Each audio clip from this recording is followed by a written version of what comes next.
bonjour. Si au cinéma vous n'êtes pas effrayé par une époque troublée.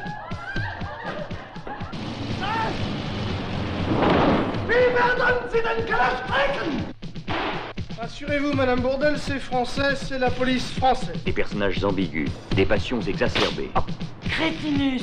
Flûte! Fermez-la! Si tout cela ne vous fait pas peur, il y a de la Gestapo dans l'air! Ne restons pas là, c'est dangereux. Alors vous vibrerez avec la famille Bourdelle, prise dans la tourmente de l'occupation allemande et qui fait front avec un courage exemplaire. Dans Mais qu'est-ce que vous faites, papy? Papy fait de la résistance. Au programme, de l'action à vous couper le souffle. Des situations explosives. Un suspense insoutenable. Monsieur Bordel, voulez-vous venir par ici, Peter? Ah, super résistant! Je le fais comme un... De la veulerie à l'état brut. Mais oui, je suis un dégonflé, j'en suis fier, figure-toi. Tu pars tout de suite ou je te fais couler en bain? De l'injustice comme s'il en Vous pleuvait. préviens, vous commettez une énorme bourde. Je vais prendre les matricules, ça. Il va y avoir un rapport, mais carabiné. Mais aïe, il me fait mal à la jambe en plus. Un érotisme torride. Toi non plus, tu n'as pas changé. Toujours le même parfum léché. Enfin, au carrefour de la haine et du mensonge, lorsque tout est perdu, surgit Super Résistant, l'homme que la résistance admira et que l'histoire oublia. Bienvenue à Paris, Général Sponks. Un film inoubliable de par sa distribution éclatante avec l'héroïque Christian Clavier. Tirez-vous, on est foutus! Voyez, c'est foutu, allez, filons. Le patriotique Michel Galabru. Le distingué Roland Giraud. Le cruel Gérard Junior. L'intrépide Martin Lamotte. La tendre et douce Dominique Lavanant. La toujours simple Jacqueline Maillan. Et le terrifiant Jacques Villeray. Et en prime exceptionnellement, nos invités surprises. Josiane Balasco. Oh, le saligo, il l'a fait exprès, le saligo! Michel Blanc, Jean-Claude Brialy, Jean Carmet, Bernard Giraudot, Thierry Lhermitte et Jean-Yann. Prochainement sur votre écran, Papy fait de la résistance. Mais qu'est-ce que vous faites là? Mais si jamais il y a du grabuge, filez sans moi. Je viens avec toi, petit, je ne te quitte pas. Le film qui a coûté plus cher que le débarquement. Je vais sauter la baraque avant de partir. Demandez à votre pharmacien ce qu'il en pense.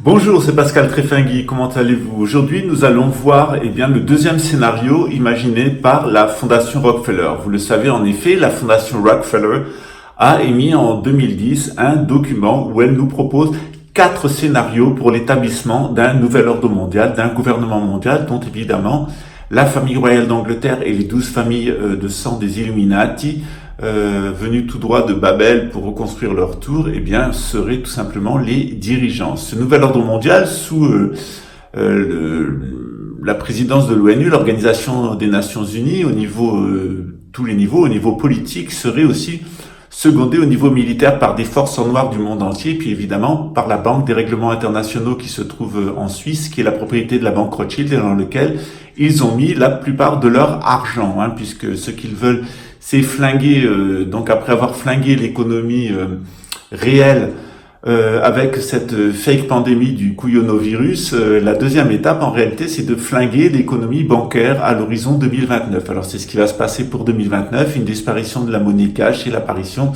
d'une monnaie virtuelle qui serait mise par la Banque des règlements internationaux qui appartient au Rothschild depuis tout simplement depuis la Suisse. Alors on va voir maintenant comment ce complot en fait est organisé. Je vous ai dit plusieurs fois que on ne pouvait pas comprendre les Rothschild, on ne pouvait pas comprendre les Rockefeller et toute cette clique si on ne savait pas, connaissait pas l'ésotérisme. Donc sur le petit document que nous allons étudier maintenant, je vais essayer de vous faire un petit rappel de vaccination contre le couillonovirus, c'est-à-dire rapprocher tout simplement le document de la Fondation Rockefeller de ce qui a été émis depuis il y a bien longtemps, qui est l'Apocalypse de Saint Jean et qui décrit en termes ésotériques ce que nous vivons maintenant. Alors on va voir le lien entre l'astrologie, entre l'Apocalypse de Saint Jean et entre la fondation, l'ésotérisme noir, la gnose noire utilisée par la fondation Rockefeller pour comprendre ces 4 plans visant à l'instauration d'un nouvel ordre mondial. Tout simplement l'instauration d'un gouvernement mondial dans les mains de la couronne britannique et de ses 12 associés. Voyons ceci maintenant sur le tableau.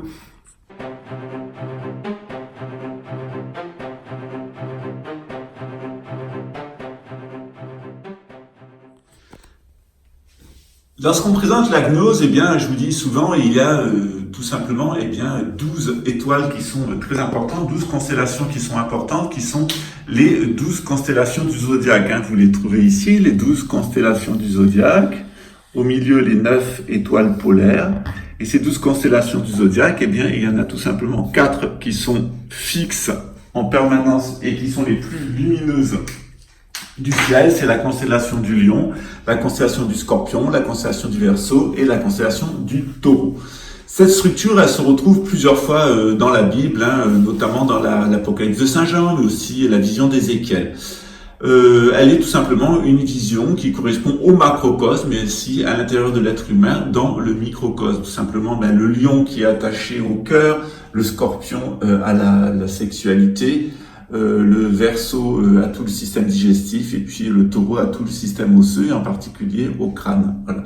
Donc, on va voir maintenant, eh bien, comment ceci se répercute dans la fondation Rockefeller, dans les projets de la fondation Rockefeller. Donc, cette semaine, on va voir comment cette structure gnostique, cette structure ésotérique, cette vision, elle est utilisée non seulement dans la gnose blanche, hein, celle de l'Apocalypse de Saint Jean, mais aussi dans la gnose noire, celle des Illuminati, celle des satanistes. Alors, dans l'Apocalypse de Saint Jean, on nous dit que lié au lion est un cheval blanc qui porte une couronne. Alors, qu'est-ce qu'une couronne? Eh bien, c'est tout simplement le règne de la royauté, hein, donc celui qui porte le pouvoir, celui qui porte le gouvernement, qui est intronisé par Dieu. Et qu'est-ce qui va nous être donné par Satan? Eh bien, c'est le coronavirus, le virus de la couronne, hein, l'éternuement, comme disait cette mission des anglo-saxons dont je vous ai parlé il y a quelques mois, et qui a provoqué le lockdown, c'est-à-dire la destruction de l'économie réelle. Alors pour l'instant, vous n'êtes pas encore tout à fait conscient. Ça aura peu d'impact en Chine, mais ça aura beaucoup d'impact aux États-Unis, en Europe, en particulier aux États-Unis. Hein. C'est les États-Unis qui vont sortir le plus mal du lockdown. La deuxième étape qui correspond au scorpion, eh bien, c'est celle du cheval rouge. Hein. Le cheval rouge, eh bien, il porte une épée. Alors, qu'est-ce que c'est que l'épée pour les satanistes? Eh bien, c'est l'antenne de 5G, 6G, telle qu'elle apparaît sur le billet de 20 livres en Angleterre et aussi lors des Jeux Olympiques de Londres en 2012, hein, où on montrait tous les enfants, après être tombés malades, qui étaient immobilisés, tous les peuples réduits au silence, chut, hein, pour ensuite eh bien sauter sur des lits qui sont devenus des écrans de téléphone portable lumineux, et tout le monde est possédé, et c'est la vie provoquée par Clever Together, qui est la deuxième scénario mis au point par la Fondation Rockefeller pour 2022, à l'horizon 2022, donc, qui est en réalité eh bien la destruction de l'état de droit et l'instauration d'un état policier mondial. La troisième étape, eh bien, c'est celle du Verseau, qui est liée au Verseau, hein, à la constellation du Verseau. Alors, c'est évidemment lié à l'eau, à l'air, pardon. Alors, tout ce qui est lié à l'air, eh bien, c'est évidemment les communications, c'est évidemment, on pense tout de suite à l'Internet. Dans l'Apocalypse de Saint Jean, c'est le cheval noir, celui qui porte tout simplement, eh bien, une balance. Et puis, eh bien, ça va être la balance, c'est-à-dire la Russie. On va découvrir qu'en fait, Poutine et les sionistes qui sont autour de lui travaillent pour le nouvel ordre mondial, hein, main dans la main, et qu'en fait, c'est un traître et qu'il est là dans l'opération de hacking, donc la destruction de toute l'économie numérique mondiale qui plongera l'humanité dans le chaos. Donc après la destruction de l'économie réelle, la destruction de l'économie financière, on va avoir une destruction de l'économie numérique. Ceci devrait amener à l'ère du taureau, hein, la loi de choc en retour, la loi du talion, où les Illuminati ont décidé de nous faire payer notre éloignement par rapport à Dieu et par rapport à la gnose traditionnelle. Donc les gens de la gnose noire, ils sont là pour nous harceler et nous tuer. Eh bien, c'est le cheval blême, hein, qui porte la mort.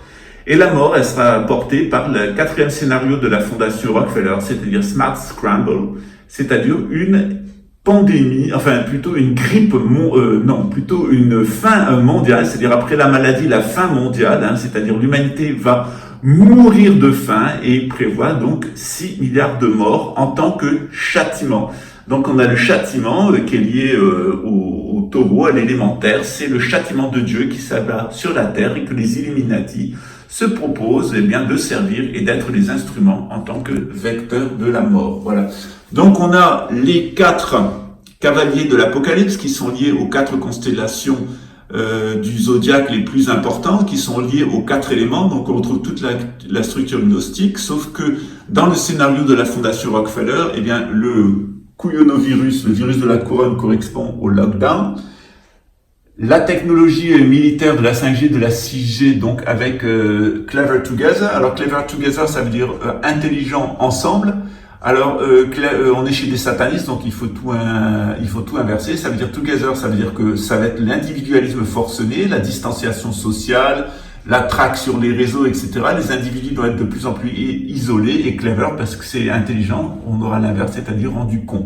Donc on va rendre con les individus avec de l'éloignement social, de la téléphonie mobile, du harcèlement. C'est le targeting individuel, le ciblage des individus par le cheval rouge. Alors, eh bien, c'est la technologie chinoise de la 5 et 6G. C'est tout ce qui a été appliqué en Chine en matière de contrôle des individus qui sera appliqué en Occident. C'est déjà fait depuis de nombreuses années. C'est fait dans l'illégalité. En Chine, c'est fait dans la légalité. Tout est clair.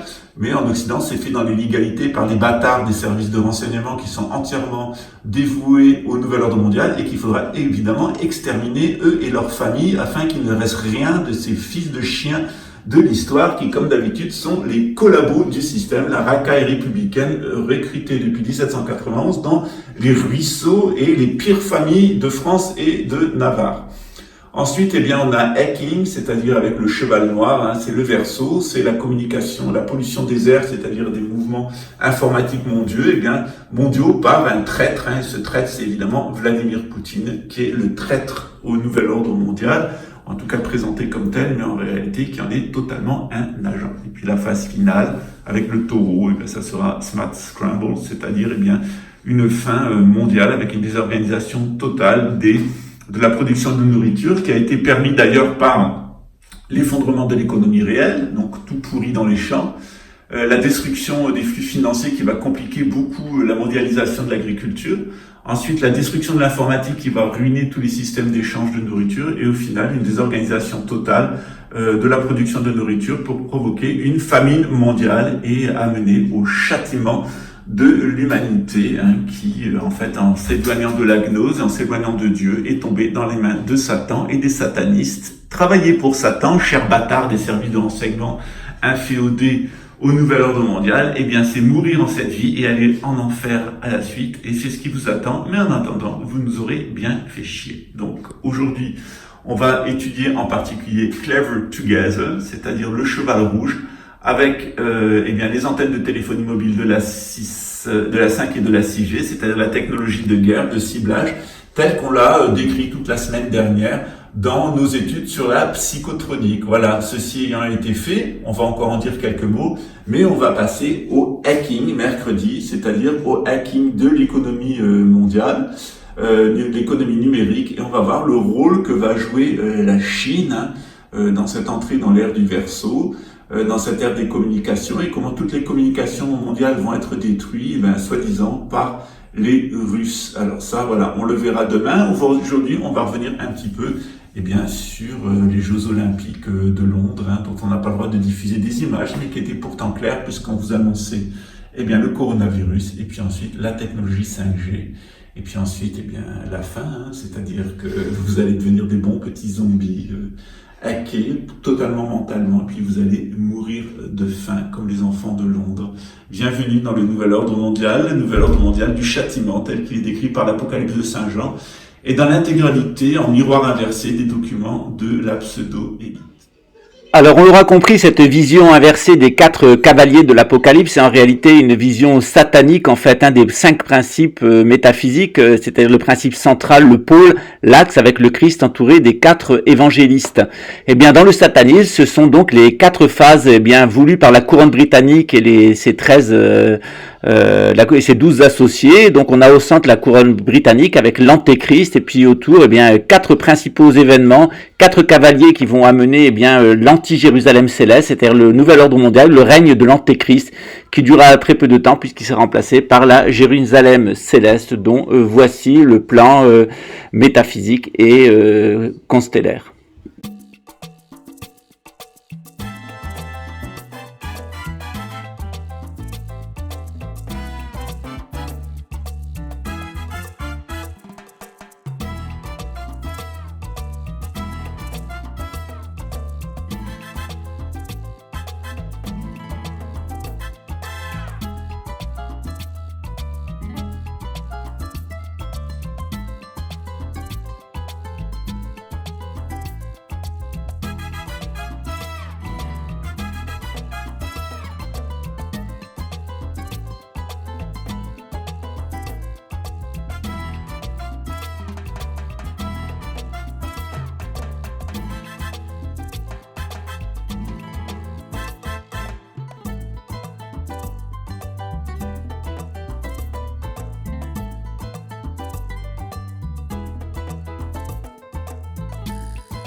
clever together, a world in which highly coordinated and successful strategies emerge for addressing both urgent and entrenched worldwide issues. The recession of 2008 to 2010 did not turn into the decades-long global economic slide that many had feared. In fact, quite the opposite, strong global growth returned in force, with the world headed once again toward the demographic and economic projections forecasted before the downturn. India and China were on track to see their middle classes explode to 1 billion by 2020. Megacities like Sao Paulo and Jakarta expanded at a blistering pace as millions poured in from rural areas. Countries raced to industrialize. By whatever means necessary, the global marketplace bustled, but two big problems loomed. First, not all people and places benefited equally from this return to globalized growth. All boats were 26 rising, but some were clearly rising more. Second, those hell-bent on development and expansion largely ignored the very real environmental consequences of their unrestricted growth. Undeniably, the planet's climate was becoming increasingly unstable. Sea levels were rising fast, even as countries continued to build out coastal megacities. In 2014, the Hudson River overflowed into New York City during a storm surge, turning the World Trade Center site into a 3-foot-deep lake. The image of motorboats navigating through lower Manhattan jarred the world's most powerful nations into realizing that climate change was not just a developing world problem. That same year, new measurements showing that atmospheric carbon dioxide levels were climbing precipitously created new urgency and pressure for governments, really, for everyone, to do something fast. Scenarios for the future of technology and international development. In such an interconnected world, where the behaviors of one country, company, or individual had potentially high-impact effects on all others, piecemeal attempts by one nation here, one small collective of environmental organizations there,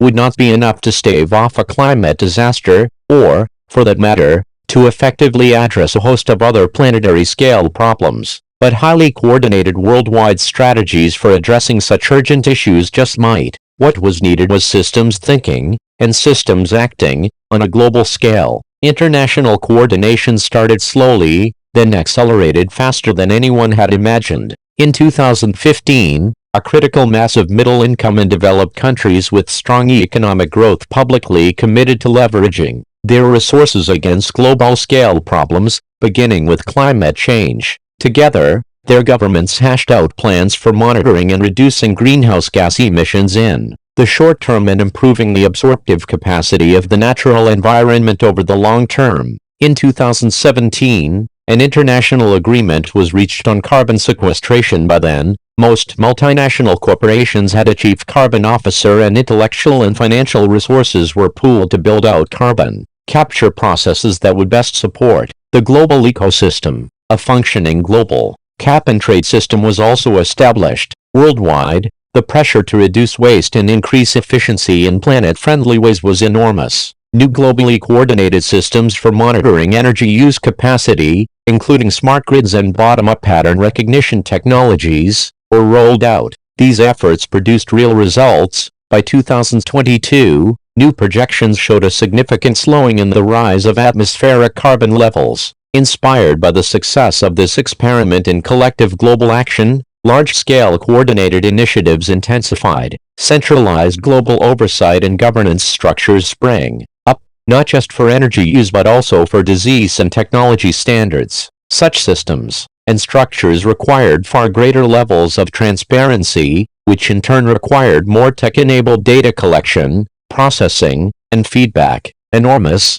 benign surveillance systems allowed citizens to access data, all publicly available, in real time and react. Nation-states lost some of their power and importance as global architectures strengthened and regional governance structures emerged. International oversight entities like the UN. 27. Scenarios for the future of technology and international development. 28. Scenario narratives clever together took on new levels of authority, as did regional systems like the Association of Southeast Asian Nations (ASEAN), the New Partnership for Africa's Development (NEPAD), and the Asian Development Bank (ADB). The worldwide spirit What is often surprising about new technologies is collateral damage. The extent of the problem that you can create by solving another problem is always a bit of a surprise. Michael Free, Program for Appropriate Technology in Health, Path of Collaboration also fostered new alliances and alignments among corporations, NGOs, and communities. These strong alliances laid the groundwork for more global and participatory attempts to solve big problems and raise the standard of living of everyone. Coordinated efforts to tackle long-entrenched problems like hunger, disease, and access to basic needs took hold. New and expensive technologies like better medical diagnostics and more effective vaccines improved healthcare delivery and health outcomes. Companies, NGOs, and governments, often acting together, launched pilot programs and learning labs to figure out how to best meet the needs of particular communities, increasing the knowledge base of what worked and what didn't. Pharmaceuticals giants released thousands of drug compounds shown to be effective against diseases like malaria into the public domain. As part of an open innovation agenda, they also opened their archives of R&D on neglected diseases deemed not commercially viable, offering seed funding to scientists who wanted to carry the research forward. There was a push for major innovations in energy and water for the developing world, as those areas were thought to be the key to improving equity. Better food distribution was also high on the agenda, and more open markets and South-South trade helped make this a reality. In 2022, a consortium of nations, NGOs, and companies established the Global Technology Assessment Office, providing easily accessible, real-time information about the costs and benefits of various technology applications to developing and developed countries alike. All of these efforts translated into real progress on real problems, opening up new opportunities. Scenarios for the future of technology and international development. Scenario narratives clever together to address the needs of the bottom billion, and enabling developing countries to become engines of growth in their own right. In many parts of the developing world, economic growth rates increased due to a host of factors. Improved infrastructure accelerated the greater mobility of both people and goods, and urban and rural areas got better connected.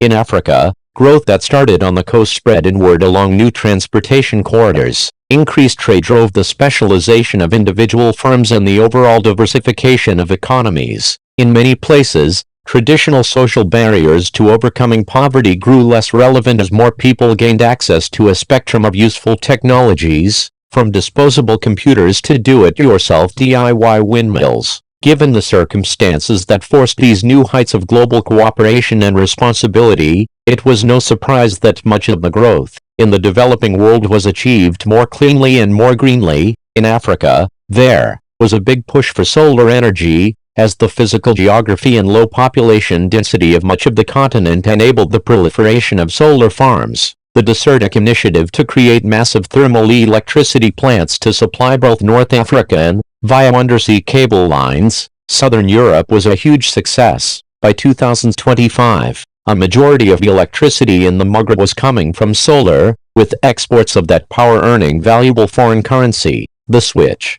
to solar created new sun jobs, drastically cut CO2 emissions, and earned governments billions annually. India exploited its geography to create similar solar valleys while decentralized solar-powered drip irrigation systems became popular in sub-Saharan Africa. Reduced energy dependency enabled all of these countries and regions to better control and manage their own resources. In Africa, political architecture above the nation-state level, like the African Union, strengthened and contributed to a good governance drive. Regional integration through COMESA, the Common Market for Eastern and Southern Africa, and other institutions allowed member nations to better organize to meet their collective needs as consumers and increasingly as producers. Over the course of 2 decades, enormous strides were made to make the world less wasteful, more efficient, and more inclusive. But the world was far from perfect. There were still failed states and places with few resources. Moreover, such rapid progress had created new problems.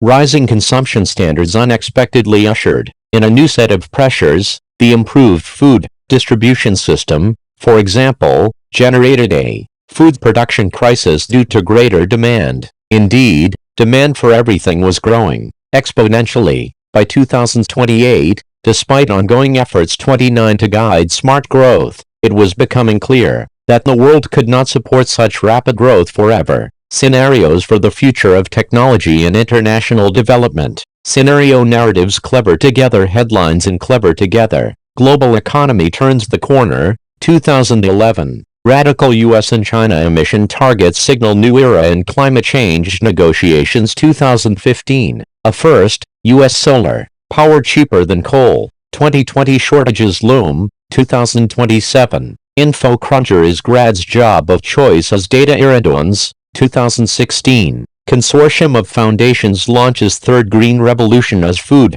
2010. 2015. 2020. 2025. 2030. Green infrastructure reshapes economic landscape. 2018. Transparency International reports 10th consecutive year of improved governance. 2025. 30. Role of philanthropy in Clever together. In this world, philanthropic organizations focus their attention on the needs of the bottom billion, collaborating with governments, businesses, and local NGOs to improve standards of living around the globe. Operationally, this is a virtual model world in which philanthropies use all of the tools at their disposal to reinforce and bolster their work. With partnerships and networks increasingly key, philanthropies work in a more virtual way, characterized by lots of wikis, blogs, workspaces, video conferences, and virtual convenings. Smaller philanthropies proliferate, with a growing number of major donors emerging from the developing world. Systems thinking and knowledge management prove to be critical skills, as philanthropic organizations seek to share and spread best practices, identify leapfrog opportunities, and better spot problems in failed or weak states. There are considerable flows of talent between the for-profit and non-profit sectors, and the lines between these types of organizations become increasingly blurred. Scenarios for the future of technology and international development. Scenario narratives. Clever together. Technology and Clever together. In Clever together, strong global cooperation on a range of issues drives technological breakthroughs that combat disease, climate change, and energy shortages. Trade and foreign direct investment spread technologies in all directions and make products cheaper for people in the developing world, thereby widening access to a range of technologies. The atmosphere of cooperation and transparency allows states and regions to glean insights from massive datasets to vastly improve the management and allocation of financial and environmental resources. Technology trends and applications. We might see, the cost of capturing data through nanosensors and smart networks falls precipitously. In many developing countries, this leads to a proliferation of new and useful services, including surveillance mechanisms that improve governance and enable more efficient use of government resources. Intelligent electricity, water distribution, and transportation systems develop in urban areas. In these smart cities, internet access is seen as a basic right by the late 2010s. A malaria vaccine is developed and deployed broadly, saving millions of lives in the developing world. Advances in low-cost mind-controlled prosthetics aid the 80% of global amputees who live in developing countries. Solar power is made vastly more efficient through advances in materials, including polymers and nanoparticles. An effective combination of government subsidies and microfinance means solar is used for everything from desalination for agriculture to Wi-Fi networks. Flexible and rapid mobile payment systems drive dynamic economic growth in the developing world, while the developed world is hampered by entrenched banking interests and regulation. 31. Scenarios for the future of technology and international development. 32. Scenario narratives. Clever together. Life and Clever together. Standing next to his desk at the World Meat Science Lab in Zurich, Alec took another bite of the steak that his lab assistants had just presented to him and chewed it rather thoughtfully. This wasn't just any steak, it was research. Alec and his research team had been working for months to fabricate a new meat product, one that tasted just like beef yet actually contained only 50% meat. The remaining half was a combination of synthetic meat, fortified grains, and nano flavoring. Finding the right formula for that combo had kept the lab's employees working around the clock in recent weeks, and judging from the look on Alec's face, their work wasn't over. The flavor is still a few degrees off, he told them. And Kofi and Alana, see what we can do about enhancing this texture. As Alec watched his team scramble back to their lab benches, he felt confident that it wouldn't be long before they would announce the invention of an exciting new meat product that would be served at dinner tables everywhere. And, in truth, Alec's confidence was very well founded. For one, he had the world's best and brightest minds in food science from all over the world working together right here in his lab. He also had access to seemingly infinite amounts of data and information on everything from global taste preferences to meat distribution patterns, and just a few touches on his lab's research screens, so much easier than the clunky computers and keyboards of the old days, gave him instant access to every piece of research ever done in meat science or related fields from the 1800s up through the present. Literally the present, access to posted scientific research was nearly instantaneous, delayed by a mere 1.3 seconds. Alec also had strong motivation. There was no doubt that meat science, indeed, all science, was much more exciting, challenging, and rewarding in 2023 than it was a few decades ago. The shift from lone wolf science to globally coordinated and open platform research had greatly accelerated the speed and spread of breakthrough ideas and developments in all fields. As a result, scientists were scenarios for the future of technology and international development. Scenario narratives clever together, making real progress in addressing planet-wide problems that had previously seemed so intractable. People were no longer dying as frequently from preventable diseases, for example, and alternative fuels were now mainstream. But other trends were troubling, especially to a scientist who had spent his whole career researching food. In cities and villages around the world where children used to be hungry, access to higher-calorie meals had produced alarming increases in the incidence of obesity and diabetes. The demand for meat, in particular, was rising, but adding more animals to the planet created its own set of problems, such as more methane and spiking water demand. And that's where Alec saw both need and opportunity. Why not make the planet's meat supply go further by creating a healthier alternative that contained less real meat? Alec, we have a new version for you to try, yelled Kofi from across the lab. That was fast, thought Alec, as he searched around his desk for the fork. Voilà, ça c'est une pandémie de grippe aviaire à Rio de Janeiro. Je dis la grippe aviaire parce que maintenant tout le monde est en train de bouffer. C'est plein de bagnoles. Il y a plein de gens qui sont dans les petits trucs de bouffe. On va aller à la plage, c'est lotado. C'est-à-dire il y a 50 cm entre chaque personne.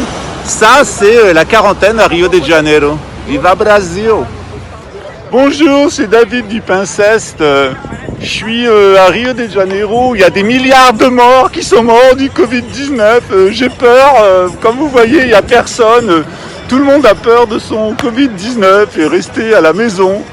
Parce que vraiment, le Covid-19 a tué des milliards de personnes au Brésil.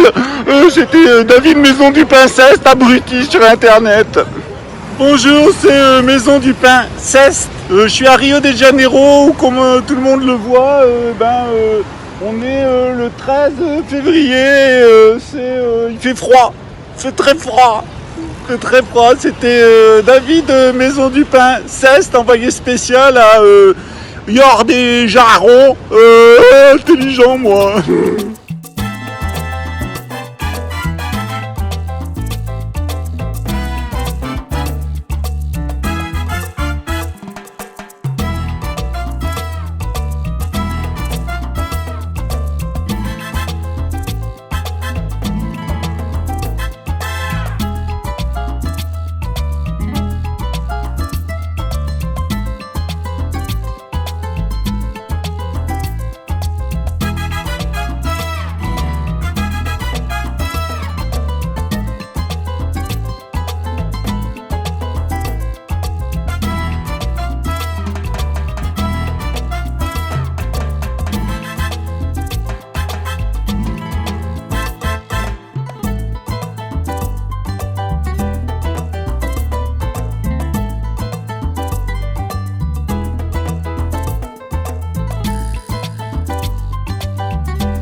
Alors, on est passé du coronavirus à la bohémia virus, la bière brésilienne impériale. Voilà. Alors, comme vous le voyez, il y a des milliards de gens qui meurent à Rio de Janeiro.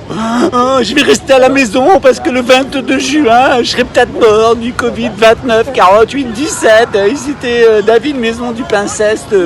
Depuis Rio de Janeiro, on enterre tout le monde, parce que Pascal Tréfinguis, c'est fake news. Il y a des milliards de morts à Rio de Janeiro, puis il n'y a pas d'ovni non plus. C'est par la papacesse qui vous le dit.